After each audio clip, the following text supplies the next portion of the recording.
السلام عليكم، مرحبا بكم معنا في هذا الفيديو. هذا الفيديو غادي يكون حول الخدمه العسكريه، وبالضبط حول موضوع ديال الناس اللي كيتجاهلوا داك الاستدعاء ولا استماره الاحصاء، كيتجاهلوهم وما كيبغوش يلتحقوا بالخدمه العسكريه. في هذا الفيديو غادي نتعرفوا على العقوبات اللي غادي يواجهوها هاد الناس، حيت هذا راه واجب وطني على جميع المواطنين المغاربه. لذلك راه كاين مجموعه من القوانين الخاصه بالخدمه العسكريه، هي كالتالي. كيف ما كتشوفوا مجموعه من القوانين الخاصه بقانون الخدمه العسكريه. حنا اللي كيهمنا في هذا الفيديو هو غادي نتعرفوا على الماده 15 والماده 16 و17 و18 كذلك. في الماده 15 كيف ما كتشوفوا مكتوب هنا: يعاقب بالحبس من شهر واحد الى 3 اشهر، وبغرامه من 2000 درهم حتى 5000 درهم كل شخص خاضع للخدمه العسكريه واستدعي للإحصاء أو للانتقاء الأولي ولم يمثل دون سبب مقبول أمام السلطة المختصة. هذه خاصة بالمرحلة الأولية، هي ديال الإحصاء. فاش كيجيب لك الورقة ديال الإحصاء، هذه هي المادة اللي متعلقة بهذيك المرحلة الأولية الخاصة بالإحصاء. كيتعاقب ما بين 2000 درهم حتى 5000 درهم، بالنسبة للحبس ما بين شهر حتى 3 أشهر.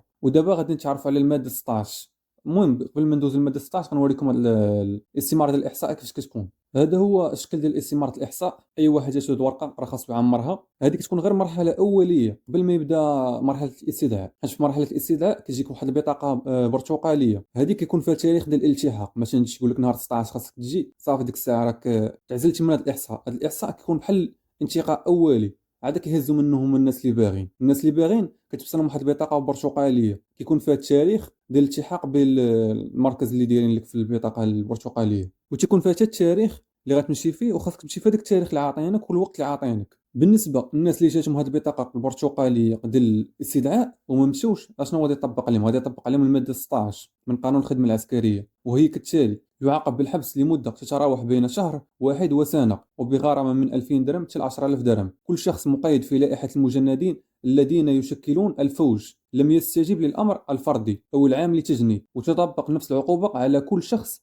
أخفى عمدا شخصا مقيدا في لائحة المجندين الذين يشكلون الفوج لم يستجب للأمر الفردي أو العام للتجنيد، أو حرضه على ذلك، أو منعه أو حاول منعه بأي طريقة من الطرق من الاستجابة للأمر المذكور. يعني حتى اللي كان شي واحد مانعك أنك ما تمشيش ولا كيحرضك باش ما تمشيش، حتى هو كطبق عليه نفس العقوبة ديال ما بين شهر حتى لسنه، وغرامه ماليه ما بين 2000 حتى ل 10000 درهم. واحد المعلومه مهمه غنشاركها معكم هي ان لما مشيتيش وتعاقبتي، راه المره الجايه عاوتاني غيصيفط لك الاستدعاء. ماشي صافي دوزتي الحبس راه صافي كتعفى من الخدمه العسكريه، لا. واخا دوز الحبس واخا تخلص الغرامه الماليه، راك تبقى معني بالامر. يعني تقدر تدوز الحبس والمره الجايه عاود يصيفط لك الاستدعاء. لما مشيتيش كتطبق عليك الماده 17: تضاعف في حاله العود العقوبات المنصوص عليها في المواد 15 و16 و18.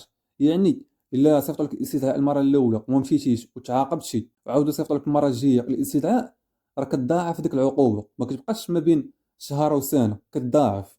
فهمتي؟ كتضاعف ديك العقوبه. ولا مشينا قرينا الماده 18 غنلقاو فيها: تضاعف في وقت الحرب العقوبه المنصوص عليها في الماده 16 اعلى. وحتى اللي كان الحرب وما مشيتيش الاستدعاء ديال التجنيد الاجباري غادي تضاعف عليك العقوبه. يعني كتضاعف في حاله العود، يعني التكرار، وكتضاعف في وقت الحرب. وواحد المعلومه في الفيديو اللي مهمه بزاف: اي واحد مشى الخدمه العسكريه وهرب لي من تما، راه ما كيطبقش القانون المدني ديال الناس العاديين، راه كيطبق عليه قانون ديال العدل العسكري. راه قانون كيكون صارم شويه، ماشي بحال القانون ديال المدني. بحال مثلا شي انسان ما مشاش من الاول، ماشي بحال الانسان اللي هرب لي من تما، راه كيطبق عليكم القانون ديال العدل العسكري. حتى لهنا الفيديو غادي يكون سالا. اللي ما فهمش شي حاجه يكتبها في كومونتير نشرحها ليه. ما تنساوش لايك، سبسكرايب، وتبارطاجيو الفيديو مع شي واحد محتاج المعلومه.